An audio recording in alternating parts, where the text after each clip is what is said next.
Halo gengs, selamat datang di channel Babah Movie.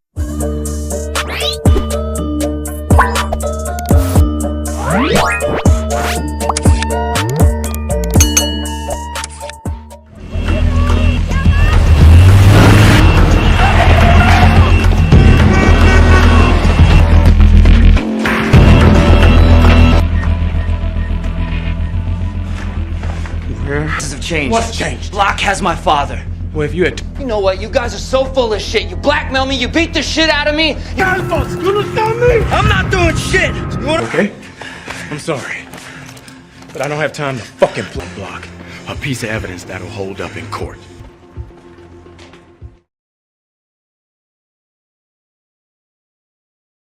Film ini bercerita tentang seorang mahasiswa Princeton yang cerdas namun kesulitan membayar uang kuliah.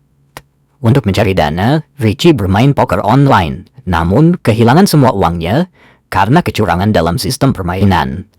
Meyakini bahwa dirinya telah ditipu, Richie terbang ke Costa Rica untuk menghadapi Ivan Block, Ben Affleck, pemilik situs perjudian tersebut. Alih-alih mendapatkan keadilan, Richie justru tergoda oleh gaya hidup mewah dan tawaran pekerjaan dari Ivan. Namun, seiring waktu, Richie menyadari bahwa bisnis Ivan penuh dengan praktek ilegal dan manipulatif.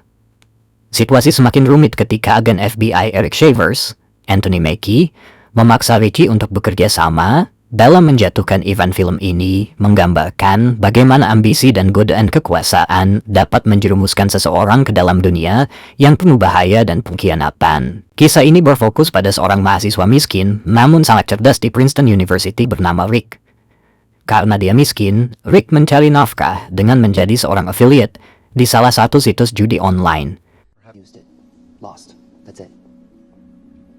Yeah. I worked there.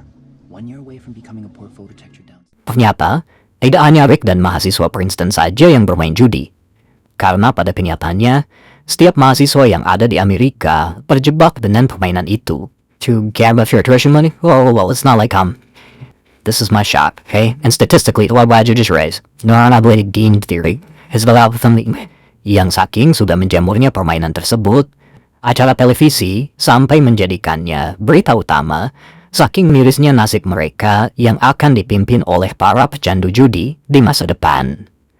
Selain memberitakan para pemain, mereka juga menjelaskan tentang adanya dugaan kecurangan yang terjadi di salah satu situs online yang dimiliki oleh seorang pria bernama Ivan Block, di mana hal itu langsung menjadikan Ivan sebagai salah satu buronan paling dicari oleh FBI.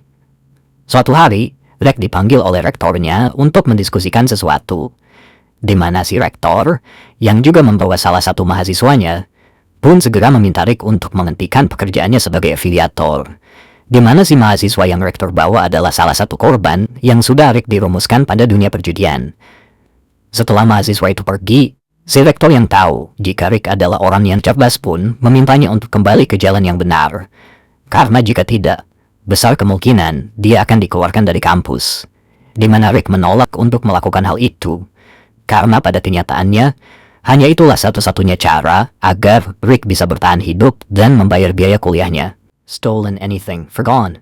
I owe 21,000 tuition due next week. See, my official title is affiliate for On Lifestyle here. It's how I'm paying my way to this universe. Sepulang dari tempat si rektor, Rick yang tidak punya pilihan selain berhenti pun harus memutar otak agar bisa membayar biaya kuliahnya yang jatuh tempo kurang dari 1 minggu lagi. Sehingga Rick mencoba untuk menggunakan kecerdasannya dengan bermain poker di salah satu situs judi milik seorang bandar bernama Ivan Block. Rick mendepositkan semua uang di rekeningnya, berharap ia bisa menggandakan semua uang itu, dan karena jumlah yang dia depositkan sangat besar, dengan bermain di tempat yang bisa dibilang umum, dia pun menjadi bahan tontonan teman-temannya. I was good, if Europe's got place, it's too bad for me to stop. If he has over the long term.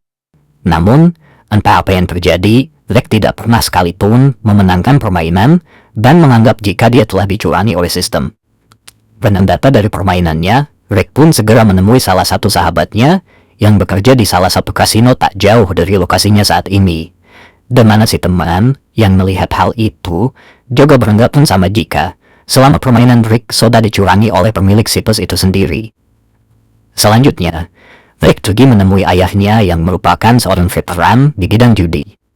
Dan alasannya ke sana bukan untuk meminjam uang atau saling melepas rindu, melainkan Rick meminta bantuan ayahnya untuk mempertemukannya dengan seorang pemilik situs terkenal bernama Ivan Brock yang saat ini sedang berada di Costa Rica.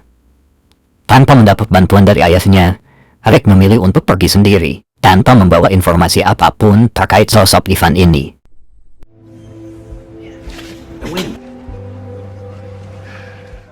Yang dalam perjalanan menuju ke bandara, ia dihentikan oleh rekannya yang menanyakan alasan kenapa Rick sangat kekeh untuk pergi, di mana ia menjelaskan jika sosok Ivan Brock ini adalah orang yang tidak ingin ada kecurangan di dalam permainan di situsnya.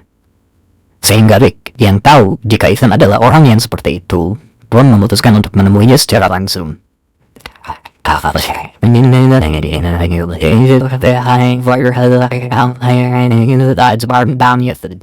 Sesampainya di Costa Rica, Rick diberikan sebuah brosur dari orang asing yang menawarkan terkait apakah dirinya akan bermain atau tidak.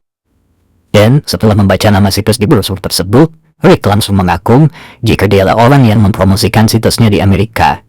A face to face with Block, you know. Pertemuan itu langsung dijadikan kesempatan oleh Rick untuk menanyakan sosok Ivan kepada dua orang yang ada di depannya. Namun, alih-alih menjawab, kedua orang itu memilih pergi sambil berkata jika Ivan adalah sosok penyihir yang sangat sulit untuk ditemui.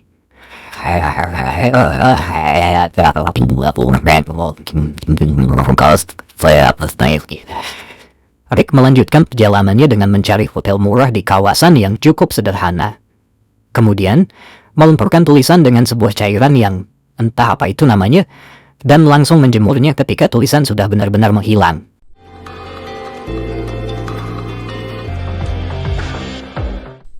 Tepat di malam ketika Ivan mengadakan sebuah acara untuk menunjukkan terkait ada sesuatu yang baru di situsnya, Rick datang ke sana dan langsung mencari CCTV untuk menunjukkan sebuah tulisan yang hanya bisa dibaca jika disinari oleh sinar UV.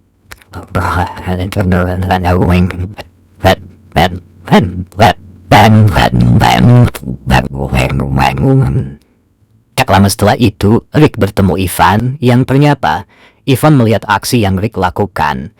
Dan setelah mereka bertemu, Rick menunjukkan beberapa bukti terkait kecurangan dari situs miliknya, yang hal itu langsung ia beritahukan kepada Ivan tanpa berkoar-koar dulu di tabloid komunitas. Mengetahui hal itu, Ivan hanya meminta maaf dan menyuruh Rick untuk pulang. Hingga dengan wajah lesu, Rick pun langsung pulang tanpa sempat memberikan tuntutannya.